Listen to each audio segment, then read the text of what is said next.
안녕하세요. 맥킨의 지혜투자클럽입니다. HLB 그룹 공식 이제 블로그에도 에스모 현장 인터뷰 관련되는 부분들이 이제 공식적으로 올라왔죠. 이달 20일. 그러니까 이제 현지 시간으로 이제 뭐 20일입니다. 그리고 주말 정도에 이제 알 수 있는데요. FDA에다가 리보세라니 병역요법 관련해서 리서브미션 관련되는 신청 소식이 올라왔는데 이 부분 살펴봐 드리고 주가는 종가상으로 86,600원대 마감을 했습니다. HLB 그룹 공식 블로그에 이제 올라와 있는 내용인데요. 기획 기사로 이제 올라와 있습니다. 자, 홈페이지에는 이제 7월달 이후에는 이 공지사항이 이제 특별한 내용이지 뭐 없고요. 엘레바 테라피티스 홈페이지에도 보면 에즈모 관련되는 이제 기사만 있고 항서제약 같은 경우에도 공식적으로 이제 이 피어스 파마에서 이제 9월 20일 뭐 이야기 이후로는 이제 코멘트가 나오지 않았는데 이제 15일날 나왔던 부분의 어떤 기사들을 이제 오후에 이제 공식 블로그에서 나왔기 때문에 이 블로그에 올라오는 내용을 회사의 이제 공식적인 의견과 이제 동일한 효과다 이렇게 이야기를 했기 때문에 이 부분에 대해서 이제 그 더 바이오인가요? 예, 더 바이오 이제 기사를 인용해서 이제 블로그에 이제 올렸던 내용입니다. 그래서 좀 더 깔끔하려고 하면 회사에서 사전에 이제 일정들이 이제 목표 날짜가 이제 20일이다 이랬으면 좀 더 빨리 이제 블로그에 이제 올렸으면 훨씬 더 좀 시장에 우호적으로 좀 작용할 수 있는 부분이 있는데 이 부분이 좀 이제 아쉽죠. 자, 내용을 다시 한번 살펴봐 보면 이달 20일이니까 현지 시간으로 이제 20일이니까요. 그 우리 시간으로 보면 이제 내일 저녁이나 그 토요일 날 새벽 정도에 이제 이 부분들을 알 수 있을 것 같습니다. 그리고 이제 FDA 병용요법 리보세라닌과 캄네주막 관련해서 리서브미션 관련되는 부분의 내용입니다.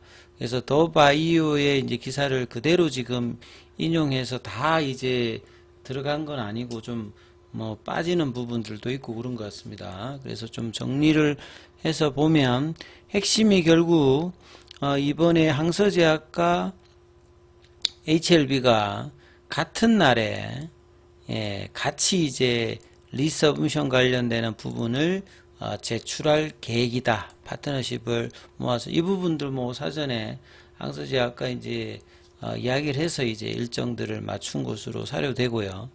FDA 판단했다. 이거는 이제 어떤 거냐면 리서브미션을 이제 넣으면 통상 이제 한 달 이내에 5월달에 이제 CR 레터를 받았던 항서제약 기준에 이제 CMC 관련되는 부분에서 문제를 마무리했다고 하는 부분들을 이제 서류를 통해서 확인하고 그리고 이제 이 부분들이 이제 그냥 자체적으로 확인하는 것이 아니라 억셉턴스 레터가 나갑니다.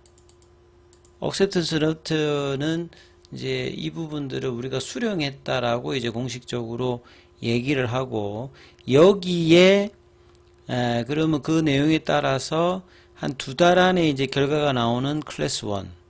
근데 이제 그러면 이제 11월 달이 되는 거죠. 올해. 그 다음에 이제 자문위 개최라든지 다시 한번 현장 실사가 나갈 수 있는 클래스 2. 그러니까 이제 시간이 6개월 정도 걸리죠.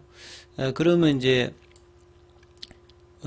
제출일 기준으로 보면 내년도 3월.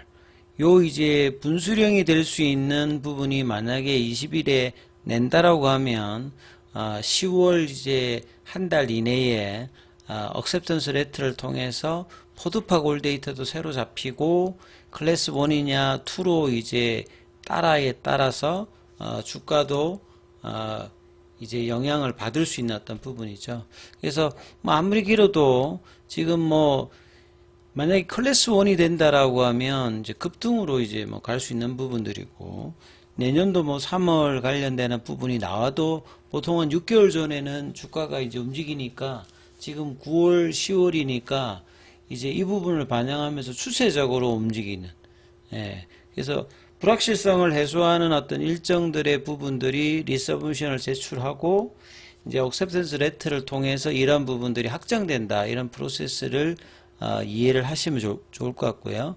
그리고 같은 날 동시에 제출한다는 목표를 이야기를 하고 있고, 이제 이 부분들을 이제 에즈모가 개최되었던 스페인 바르셀로나에서 이제 드바이오의 기자와 한용의 CTO와 정세호 엘레바 테라피티스 대표가 이제 인터뷰를 통해서 이 계획을 이제 밝혔다, 이렇게 보시면 되겠죠. 그래서 7월 미팅에 타이베이 미팅을 통해서 추가 보완 사항이 없는 것으로, 그러니까 뭐 별도로 뭐 데이터를 제출해라, 임상을 요구한다, 이런 게 없었기 때문에 이제 올해 1월 이후에 두 번의 이제 CAPA 리스판스를 통해서 추가적인 부분 없는 것으로 이제 다시 한번 확인을 시켜줬고, 보통 이제 EIR 보고서가 그러면 이제 이걸 통해서 이제 CMC 관련되는 부분의 어떤 내용들을 확인할 수 있는데, 이 부분들도 언제 이제 뜨는지도 확인을 좀 할 수 있으면 좋을 것 같고요. 이제 리서브미션을 보통은 이제 EIR 보고서가 나고 난 다음에 리서브미션 하는 경우도 많이 있거든요. 그래서 FDA가 검토하겠다고 해서 그때부터 빠르게 재신청 준비를 해왔고, 9월 21일 항서 제약이 이제 이 부분들은 피어스 팜을 통해서 이제 한 두 달 전에 밝혔던 어떤 날짜입니다. 그래서 여기에 대해서 목표로 이제 준비를 그동안에 해왔다. 그래서 이제 CRL을 받으면서 그 이후에 이제 홀드된 상태에서 그 항서 제약이 이제 CMC 관련되는 부분을 이제 마무리를 한 상태에서, 추가적으로 이제 날짜가 좀 필요했던 부분은 이제 파이널 OS 값 업데이트 관련되는 부분, 그 다음에 이제 이번에 나왔던 통상적인 안전성 업데이트를 요청했는데 FDA가, 자, 이 부분에 대해서 이제 뭐 부두 설명이 없어서 좀 살펴서 보면요. 자, 이 NDA의 그 VLA 제출 뒤에 요 이제 포두파 이제 일정에 따라서 이제 보면, 그 포두파 이제 그 법안 관련되는 부분에서 이제 이건 뭐 2009년도에 저술되었고 2017년도에 이제 올라왔던데, 여기 이제 신약의 안전성과 관련된 추가 업데이트 자료를 120일 이내에 제출해야 한다, 이렇게 좀 되어 있죠. 그래서 이제 작년도에 이제 NDA 신청을 하고, 그 다음에 지금 다시 이제 그 CR을 받고 이제 다시 한번 하니까, 요 일정에 따라서 보면 이제 그 유효성이라든지 안전성 관련되는 부분에 추가 업데이트 자료를 이제 제출해야 된다, 뭐 요런 부분하고 연계되어서 낸다라고 뭐 보시면 될 것 같습니다. 그래서 통상적인 이제 안전성 업데이트를 요청했다는 말이 이제 요러한 어떤 흐름들. 그리고 FDA 같은 경우에는 매년 이제 허가된 약물도 업데이트를 하고 있기 때문에 이 업데이트 관련되는 부분은 뭐 그렇게 이해를 하시면 될 것 같습니다. 자, 그리고 이제 CMC 보완, 그 다음에 안전성 업데이트까지 요청을 받으면서 그냥 우리가 보통 이제 그 NDA 신청이라든지 요렇게 할 때 이제 페이퍼 작업이 10만 페이퍼 이상 되거든요. 그래서 기존 부분들 검토와 추가적인 어떤 서류 작업량이 늘어서 날짜가 이제 당초는 한 8월 정도 예상됐던 부분들이 9월 정도로 되었고, 그렇게 이제 작업량이 있어서 일정이 되었다. 요렇게 이제 그동안에 왜 뭐 9월 달이냐 이렇게 이제 생각했던 부분들의 이유를 좀 더 구체적으로 좀 설명했다, 이렇게 봐야 되겠죠. 그리고 정세호 이제 엘레바 테라피 대표 같은 경우에는 제어가 신청 시점, 리서브미션을 내고 난 다음부터 보통 한 달 이내에 신청 자료를 검토한다. 요 부분을 해서 이제 억셉턴스 레터를 보낸다고 했잖아요. 그런 어떤 부분을 통해서 이제 클래스 1이냐, 2냐, 요렇게 이제 결정된다, 이렇게 보시면 되겠습니다. 그래서 기준일 날짜로부터 이제 20일 넣었을 때 날짜로부터 그 60일과 그 다음에 6개월 정도의 어떤 날짜가 잡힌다. 그리고 비모 관련되는 부분들은 그것 때문에 CRL이 나간 게 아니기 때문에 특별히 이제 언급할 필요가 없다. 이렇게 답변을 받았다. 이렇게 보시면 될 것 같고요. 자, 오늘 항서제약 같은 경우에는 소폭의 약세 0.27%, 요렇게 이제 보시면 될 것 같고요. 자, 오늘 공매도 쪽에서는 5,637주, 그리고 이제 지난주 목요일이죠. 목요일날 이제 공매도 이제 순보유 잔고가 한 20만 주 가까이 좀 줄었던 어떤 부분들이 있었습니다. 그리고 이제 대차거래 관련되는 부분들은 체결보다는 상한이 한 2만 주 넘게 좀 더 많이 나왔다. 이렇게 보시면 될 것 같고요. 오늘 뭐 차트 흐름에서 보시게 되면 상당히 좀 뭐 아쉬운 부분이 있었죠. 그래서 이 흐름들을 보시게 되면 아침에 이제 92,100원대까지 올라서 견조한 흐름을 연준의 이제 비컷과 그 다음에 이제 바이오주들이 전반적으로 흐름이 다 괜찮았거든요. 근데 이제 거래량도 이제 오전에 100만 주 가까이 일단 나오면서 오늘 이 거래량은 200만 주의 흐름이 나왔습니다. 근데 오후에 1시 넘어서 이렇게 빠졌던 부분들에 대해서는 오늘 삼성전자나 하이닉스나 이 모건 스탠리 관련되는 수급 압박이 있었는데 HLB 쪽에서도 이게 모건 스탠리 관련되는 매도세가 눈길을 끌고 있죠.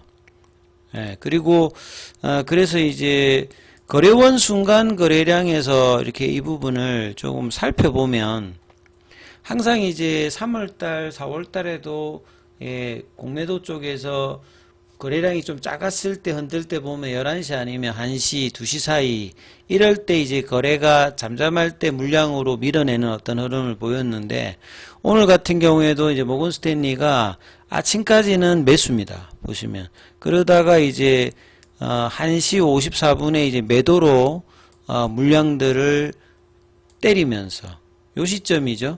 요렇게 하면서 매도가 나왔고 그 다음에 창구별로 보면 한국투자도 오늘 11만 주지 않습니까? 그래서 한국투자도 이제 국내 쪽에서 창구 분석으로 이제 이 부분을 좀 살펴보면 1시 이제 반 요 사이에 흐름들을 조금 살펴보면 이때 이제 매물들이 보시게 되면 큰 물량으로 매도가 뭐 만주, 16,000주, 17,000주, 뭐 만주, 14,000주 이 시간대에 이제 매도가 한국에서 이제 먼저 나오고 그 다음에 이제 모건 스탠리가 이어서 물량을 때리면서 매도 흐름을 보였던 어떤 시간대 흐름이 있습니다. 그래서 오늘 모건 스탠리발 어떤 흐름들이 삼성전자 하이닉스에 이어서 제약바이오 쪽에서는 HLB에도 수급상으로 영향을 좀 미쳤다. 이렇게 좀 보실 수가 있습니다. 이런 흐름들 속에서 이제 오후에 급락하고 특별한 이제 이슈가 없죠. 그냥 수급 이슈예요. 그리고 항상 이벤트가 있었을 때 그 일정에 따라서 좀 흔드는 흐름들이 보였다가 이 종가상으로는 이제 살짝 좀 뛰었고 시간에서는 이제 거래량이 늘면서 44,000주니까 평소보다는 좀 늘었죠. 그래서 87,800원대까지 다시 어느 정도 올렸는데 장중에 거의 볼린저 밴드 하단 부근까지 해서 21 이평선 부근을 조금 회복하지 못하고 이제 종가가 끝났는데 시간에는 이제 올렸기 때문에 오늘 21선 가격이 86,700원인데 시간에까지 포함하면 일단 21평선은 올렸기 때문에 내일 다시 또 이제 이 9만원대 돌파 시도를 하는 어떤 위치에 거래량이 늘면서 올려야 될 어떤 구간에서 이제 이 부분들이 이제 어떤 흐름을 갈지를 좀 살피시면서 흐름을 보셔야 되겠습니다.